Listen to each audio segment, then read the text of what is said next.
Hello everyone, I am Faisal A. Makari, and in this discussion we will be going to discuss to you the prevalent issue worldwide, which is about the global warming.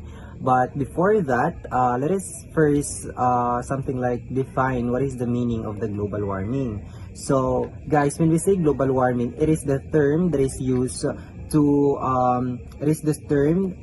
used to describe the gradual increase in the average temperature of our planet and also of its earth atmosphere and its oceans as well. So a change that is believed to be permanently changing the earth climate. So in simple definition, when we say climate global warming, when we say global warming, it is something like it means that our planet Earth is getting hot because it is something like mo gradual ang pag-increase sa temperature. So that's why it is very important.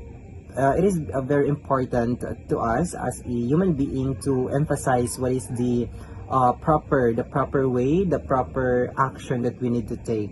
Because one of the reason manggod nga nung magka global warming it happens because ang gases bitaw like mga CO2 and also mga kanang methane, it will trap the heat in the atmosphere, which makes our planet become more kanang init na jud kay siya. So the next one, we are going to tackle about the facts about the global warming.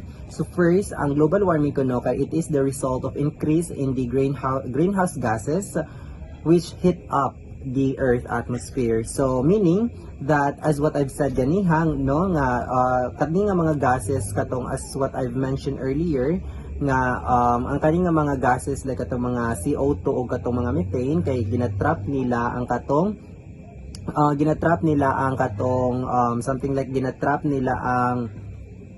katong heat in the earth atmosphere. That's why mo init jud siya.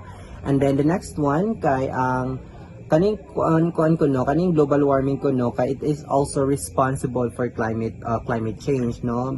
Siyempre, it is very obvious nga kanang responsible pud siya for the climate change kay di ba it changes the kanang mga weather patterns, it makes the kanang mga storm, mga floods, mao nang very important jud kaayo nga mahibaw-an nato sa mga proper action.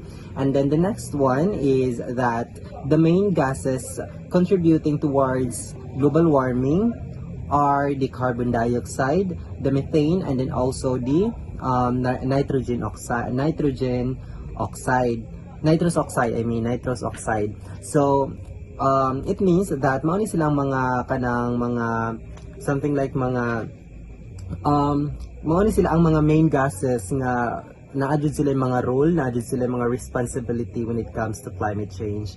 And then the next one kay it leads ang kaning climate change, it leads to increase in the earth temperature resulting in the melting of glaciers. So meaning that this causes the in simple definition this causes the sea levels to rise, no. Mao nang very important jud kaayo nga kanang mahibaw-an nato jud nga unsa jud kanang mga impact, unsa jud ang mga tinuod about the global warming. And then the next one kay global warming also it affects the agriculture by destroying crops, no. Mao nang luoy jud kaayo ang kanang mga magsasaka bitaw kay grabe jud ang impact sa global warming.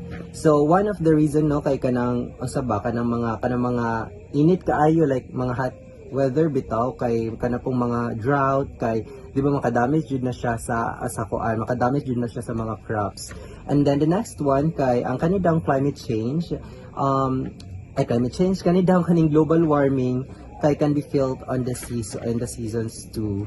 So the next one is we're going to talk about the next slide. So ang earth kuno is rising up its temperature from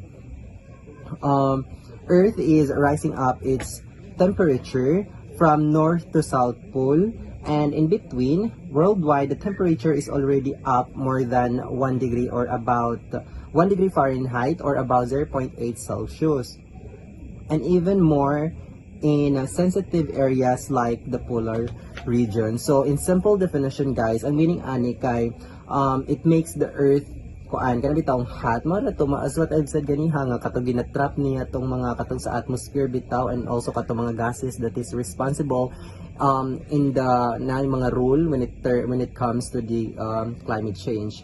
So it makes the earth hotter kay kato siya, it change the weather, it melts the ice, and also it affects our environment and daily lives. That's why it is very important for us on how we're going to take actions on what are the possible causes or what are the possible impacts of the global warming in our environment. Not just in our environment, but in the aspect of like sa ato ang daily living.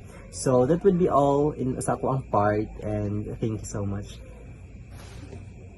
So right now, I'll be discussing the causes of global warming. So this is the primary problem of too much emission of greenhouse gases in the atmosphere, such as carbon dioxide, nitrous oxide, and methane. So which act as a blanket, trapping heat and warming the planet as we use fossil as fuels like coal, oil, and natural gas for energy, and burn forests to create plantations. So basically, ang biggest cause gyud sa global warming is the greenhouse gases. This came from the factories, sa mga vehicles and natural gases, and then cutting down the forest. So trees is very important because it can absorb carbon dioxide. So when the forests are destroyed, less carbon dioxide is removed from the atmosphere. So that's why magka-worse ang atong global warming. So next slide is preventive measures and alternative solutions. Now that we understand what the global warming is, its causes and its effects, so now let's talk about the global warming solution. So first solution is to reduce emission. So the greenhouse gases came from carbon dioxide, methane, and nitrous oxide that trap heat into the atmosphere. So the gases mainly came from, as what I said earlier, sa mga vehicles, sa factories, sa electricity production. So we can reduce emission by saving electricity. So by using public transportation, walking or bicycle as possible, and avoid burning of garbages. So next solution is the stop deforestation. We all know that deforestation means a large number of trees. So when the forests are destroyed, not just kita ang maapektuhan but also ang mga animals, and also prone punta o floods. So next is avoid misinformation. So karon man god, plenty of false stories about climate change spreading on social media. So some people may believe that climate change is not real. So scientifically study proven it's happening, and that human activities is one of the main cause. So before ta mo share og mga information, we make sure that we get that from the reliable sources. So next solution is prepare for impact. So even we reduce the pollution, the effect of the global warming will still continue. So that's why we really need to be prepared sa mga natural disasters. Like for example, sa community, we have to create evacuation plans. So we have to teach the people on how to be prepared for the upcoming natural disasters. So next is going nuclear. So the power plant can absorb a large amount of electricity. So usa pud na siya sa makatabang sa global warming. So next is the explore renewable sources. So renewable sources come from the natural sources that do not run out, like for example sunlight, water, and geothermal energy.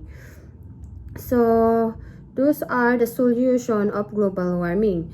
So next slide is 15 steps an individual can do in their homes to reduce global warming.